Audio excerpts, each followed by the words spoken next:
Hey, what's up? This is Kevin from Peacock Inside Tech, and about 2 months ago I did a video of the benefits of having a smartwatch, and in that same video I reviewed the Apple Watch Series 5, and it's a great smartwatch, but it is kind of expensive. So if you're trying to decide if you want a smartwatch and if a smartwatch is for you, you might not want to spend over 400 euros on the first one. And for me, this is where Amazfit comes in. They make smartwatches and fitness trackers, but for a lot less money. But does that mean it's an Apple Watch knockoff, or is it a good smartwatch? Let's find out now.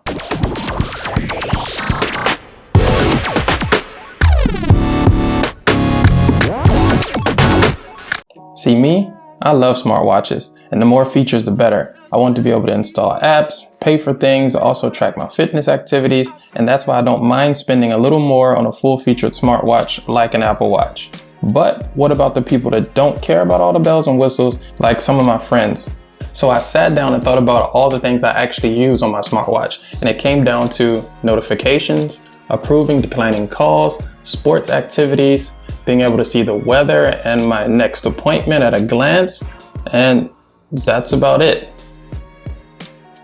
And all those features that I just mentioned, the Amazfit GTS does very well, just as good as a smartwatch that would cost a lot more. I'll touch on the features a little bit more later. So the question is now, does this deliver in other important areas of having a smartwatch like design? Well, it's no secret that this was inspired by the Apple Watch, and at a glance you probably wouldn't even be able to see the difference. The only difference is the placement of the digital crown, or on the Amazfit, the button. But is that a bad thing? It's a nice modern design with a practical squircle display so you can view content on it better. And speaking of the display, it has a 348 by 442 resolution on a 1.65 inch AMOLED display.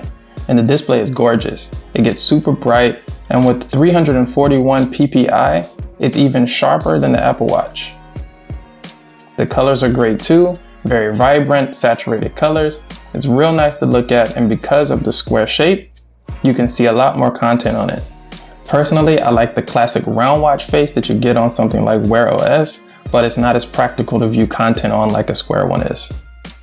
The build quality in general is really good as well. The metal frame feels premium, and it seems to hold up well against scratches and scrapes. The bottom of the watch is covered in plastic, which is not the best feeling material, but since I can't see it since it's on the underside, it doesn't really bother me too much. I mean, they had to save money somewhere to get this price down. The silicone armband is also really soft and comfortable, and because of the watch's super light construction, you can strap it on and totally forget that you're wearing it. This thing is seriously light at around 25 grams without the band. And this is something that I didn't even know that I would enjoy so much.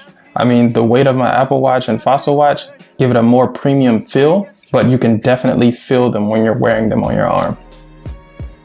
The GTS also comes in 6 different colors, and I went with this gray color, but I actually like all of them. The Amazfit also comes with some cool features, not just the typical notifications and time and things like that, but it also comes with 12 sport modes for tracking fitness, like open water swimming or running or indoor workouts. I tested the exercise mode and it was simple and easy to use. It also comes with Amazfit's Bio Tracker, which is the name of their optical heart rate sensor, and the AI features to track and monitor your heart rate, and it also helps track sleeping habits.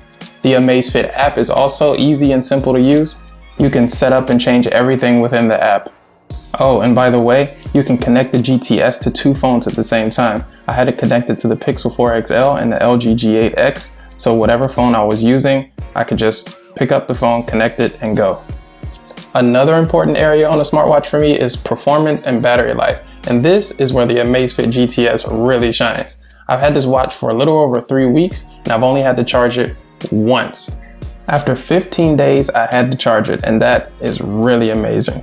The battery life alone might even be a reason just to buy the GTS. This is one area where most smartwatches struggle, but Amazfit used some type of dark magic to get this watch to last 2 weeks on a single charge. And that despite having a thin and light 9mm thick body with a bright AMOLED display, and if you just use it in watch mode, you can get up to 46 days of battery life. This is by far my favorite feature of the Amazfit GTS. I never had to worry about taking a charger with me when I go on a trip. I didn't have to worry about taking it off and charging it every night like I do with other smartwatches. It was just awesome. I mean, you put this watch on and you can really just forget that it's there. Well, for the next 14 days at least. The rest of the performance is also pretty decent. The OS can feel a bit sluggish at times, and the initial setup of getting your notifications on your watch takes too many steps in my opinion. But that's just a small price to pay for the great battery life and the overall goodness of the GTS. So after looking at all the things that are important to me on a smartwatch, the GTS covers pretty much all of them. I mean, yeah, it would be nice to have an app store where you can download big name apps, and it would be nice to be able to interact with the notifications that come on your watch, or also be able to pay with the watch. But that's just a small price to pay, considering that this watch starts at only 122 euros currently in Germany. That is a bargain. The Amazfit GTS is a great smartwatch slash fitness tracker for people that don't need all the extra apps that you get in the App Store, or for people that are looking to buy their first smartwatch, because I don't think there are many other alternatives that are this good at this price point. And with all that being said, the Amazfit GTS gets an I rating from me on the P.I.T rating system, which means it's worth considering if you're looking for a budget-friendly smartwatch that covers all the essentials. The Amazfit GTS is definitely worth considering. So thanks for watching my video. Please like and subscribe if you liked it. And if you want more daily content like this, you can follow me on Instagram at PeacockInsideTech. So see you in the next video.